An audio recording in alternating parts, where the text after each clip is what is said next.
Seorang anak geng sangat suka gadis ini. Untuk menyatakan cinta itu, bahkan dia menato namanya di lengan. Dia memukul kakaknya. Meskipun dipukul dia juga tanpa suara. Tetapi, setelah si preman terlihat tato naga di badan dia, wajahnya diganti segala. Karena dia bertato banyak, dibuktikan posisinya lebih tinggi. Dia bernama Otaisik. Dia sudah pernah orang takut tak apapun. Apalagi setelah mabuk. Kerusakannya lebih kuat. Orang yang pernah melawan dan dia tidak patah kaki maupun patah tangan. Orang-orang disebut ialah anjing gila. Pada salah satu kali melawan, dia tidak sengaja memukul seorang sampai mati. Setelah itu, dia harus dipenjara selama 10 tahun. Taisik bertobat setiap hari di penjara. Ibu orang yang dipukul sampai mati datang untuk mengunjunginya. Ibu orang itu menyadari dia sebenarnya adalah orang yang baik hati. Tidak hanya mengadopsinya, tapi juga memberinya sebuah buku. Untuk dia menulis semua hal baik. Kata-kata dari ibu terukir di hatimu. Karena belum pernah mengetahui rasa keintiman di keluarga. Setelah tinggal 10 tahun di penjara, akhirnya Taisik sudah lupa semua yang terjadi pada masa yang lalu. Dia menulis beberapa yang dia akan lakukan di buku kecil. Bahkan itu kecil seperti makan sebuah persik. Setelah makan, dia akan menandai garis miring di buku catatan. Sudah 10 tahun terpisah dari dunia. Semua di mata dia menjadi baru. Ketika mandi, melihat lemari modern di depan mata, dia sangat marah dengan kunci elektronik. Staf datang, memarahi dengan dia. Saat staf sedang melipat handuk, mendengar suara Taisik masih berkicau di sana. Dia marah lagi. Ketika melihat tato di badan dia, staf itu takut sampai cegukan. Beres mandi dia ketemu dengan mantan temannya, Changmu dan Yangki. Sejak dia masuk penjara, si Park pernah dipatahkan kaki oleh Taisik dan Chopansu, seorang pedagang pada saat itu. Mereka sudah bergabung bersama dan menjadi gangster terbesar di kawasan ini. Changmu dan Yangki juga bergabung menjadi kekuatan mereka. Meskipun mereka sudah kaya, tapi diri dengan bos geng Taisik, mereka masih merasa malu-maluin. Mereka takut dia akan ditempati kawasannya. Jadi begitu, Taisik biasanya diawas dengan orang lain. Setelah kenal dengan teman-teman, Taisik kembali. Warung Bunga Matahari Ibu Kim. Saat Taisik dibebaskan dari penjara, Ibu Kim sangat senang. Untuk selamat datang dia kembali. Saat makan malam, Ibu Kim terus menggulung daging yang dibakar untuk dia makan. Membuatnya hampir tersedak. Putri Ibu Kim yang duduk di samping cemberut mengejek. Karena dia kurang paham. Kenapa ibunya mendapat dia jadi anak angkatnya? Dia tidak mau mengakui saudara ini. Di mata dia hanya orang asing. Untuk menjadi seseorang biasa, Taisik ke rumah sakit untuk menghapus tato. Dokter berkata, jika dihapus, akan meninggalkan banyak bekas luka. Kelebihannya, biayanya tidak murah. Ini adalah karya seni. Kenapa Anda mau dihapus? Taisik menjadi karyawan bengkel di mobil. Hampir curi uang, hampir menghapus tato. Polisi diam-diam mengawasinya. Sekarang dia pada waktu pengawasan. Jika bikin apa yang jahat, nanti masuk ke penjara lagi. Di beberapa hari yang dekat, Chopansu mencalonkan diri sebagai kandidat. Dia berjanji nanti akan memperbaiki kawasan pasar untuk semua orang. Pedagang-pedagang di sini percaya dia. Tapi baru naik mobil. Ini mengerikan. Dia siap membangun pusat perdagangan. Karena warung bunga matahari Ibu Kim tidak ingin pindah. Jadi konstruksi masih stagnan dan tidak bisa dilanjutkan. Dia panggil Changmu dan Yangki datang untuk rapat. Siapa bisa menyingkirkan Ibu Kim pindah warungnya? Nanti beri klub terbesar di kawasan ini. Untuk mengelola. Changmu tahu, Taisik dan Ibu Kim berhubungan dekat.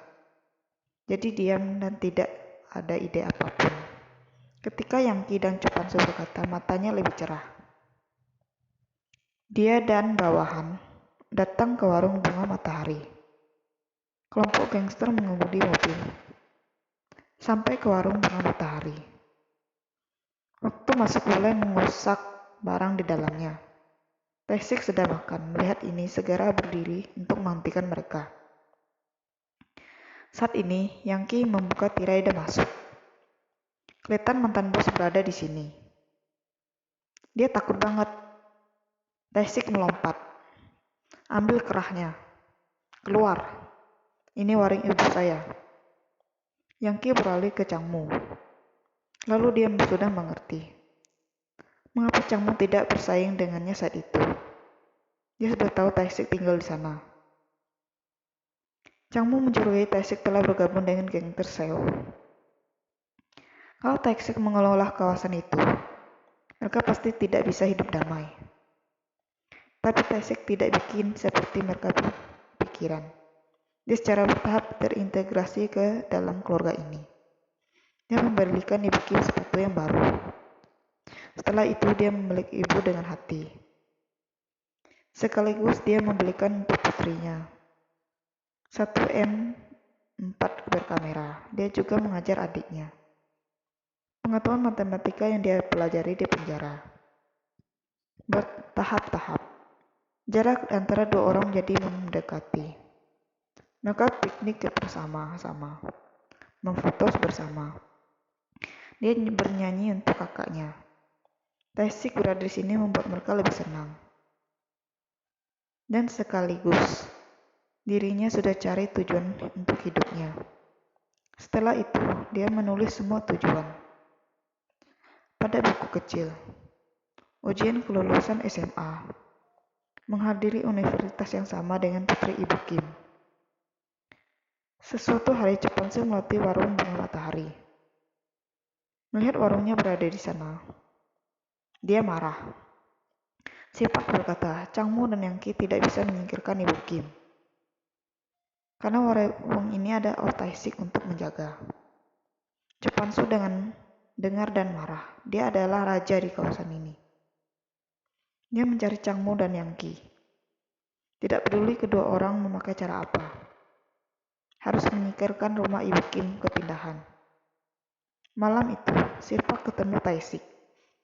Memberitahunya alur dari Chopansu. Setelah kasih menasehatinya, lebih baik dia mengantar keluarga pindah ke tempat yang lain. Jika tidak, dia dan keluarganya bermasalah. Tidak beruntung saat dua orang bertemu. Bawahan Changmu sudah lihat. Setelah ditahu cerita ini, Changmu langsung pergi untuk ketemu Yangki.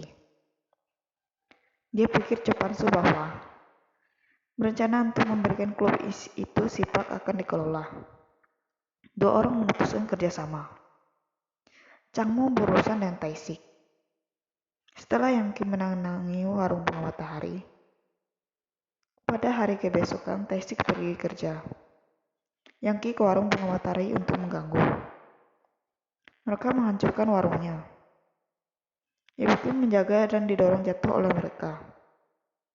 Polisi pengawasan dari jarak jauh dan terlihatnya. Oh Tuhan, saya benci ini. Nunggu sebentar lagi. Putri Ibu Kim melihat warungnya dihancur. Jadi tidak banyak kata. Segala ambil MP4 memukul Yangki. Setelah dia berlari ke warung bengkel mobil untuk memanggil Taisik kembali rumah. Taisik sampai. Melihat di rumahnya hancur. Changmu kerjasama dengan polisi. Manggil bawahan. Ke bengkel mobil yang Taisik kerja untuk diganggu. Tambahkan sayap ke mobil saya, cepat ya. Maaf, Kami tak bisa bikin ya. Mereka ingin Taisik marah untuk memaksanya melawan dan memasukkannya ke penjara 1 kali lagi. Tidak terduga. Sekarang, Taisik ingin menjadi orang baik. Bahkan karena dia, tuan bengkel mobil juga terlibat. Taisik sudah berkata bahwa dia tak melawan, pasti tak akan melawan. Dia dipukul sampai seluruh badannya berdarah. Dan di depan tuannya, untuk menjaga. Baru saja dipukul di siang hari. Bahkan sampai malam dia juga tak bisa istirahat. Anak geng di sekolah menyukai putri Ibu Kim. Ketika dia mendengar bahwa dia dipukul, dia datang untuk tertawa. Setelah itu, ulangi. Kisah dia membunuh anak Ibu Kim sudah 10 tahun yang lalu. Pada waktu itu, putrinya mendengar kisah ini. Kematian kakaknya, dia tidak mengetahui apapun. Orang yang dibunuh kakaknya, sekarang orang itu menjadi saudara angkat. Itulah penghinaan. Dia mengatasi keterkejutan ini dengan cepat. Di matanya, saudara kandung adalah anak nakal dan tidak baik. Seluruh harinya minta uang dari ibunya. Kalau tidak memberi uang, dia akan memukul ibunya. Dia lebih benci kakaknya.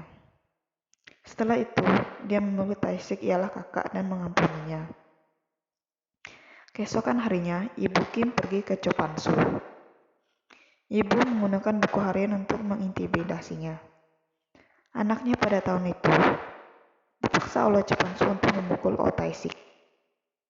Akhirnya 1 orang mati, 1 orang masuk penjara. Tidak ada yang tersisa untuk bersaksi. Tetapi anaknya memiliki kebiasaan menulis buku harian. Di buku harian sudah menulis kisah ini. Tetapi dia tidak tahu bahwa buku harian ini sudah merugikan seluruh keluarganya. Keesokan harinya, putrinya pergi ke sekolah dan mematahkan kepala dengan batu bata.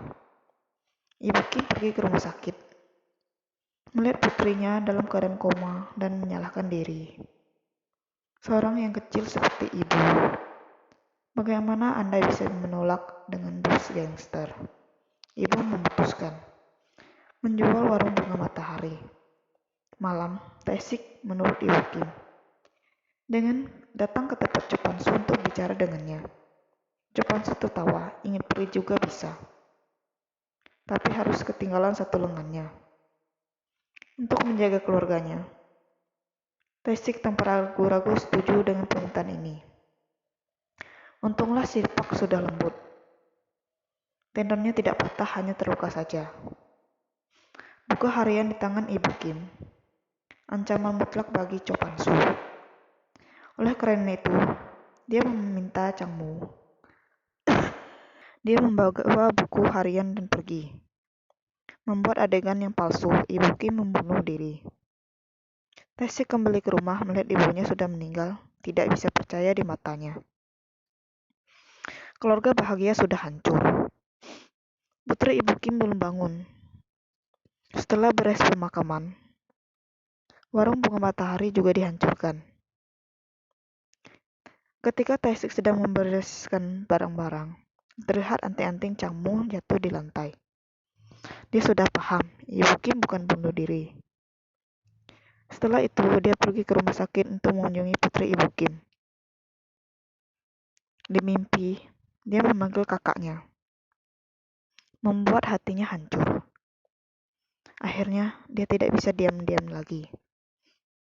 Dia memasuki kawasan Chopansu. Hari ini juga hari.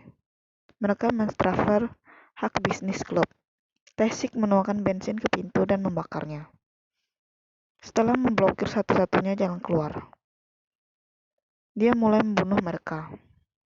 Setiap pukulannya mengenai para penyerang. Kemarahannya membuatnya bersuara seperti anjing gila. Tapi dirinya tidak bisa melawan dengan banyak orang. Menurutnya, itu benar-benar penghinaan. Meskipun dipukul banyak kali, tapi dia tak merasa sakit. Ini seperti perjuangan dari anjing gila. Kekuatan dirinya sepenuhnya dilepaskan.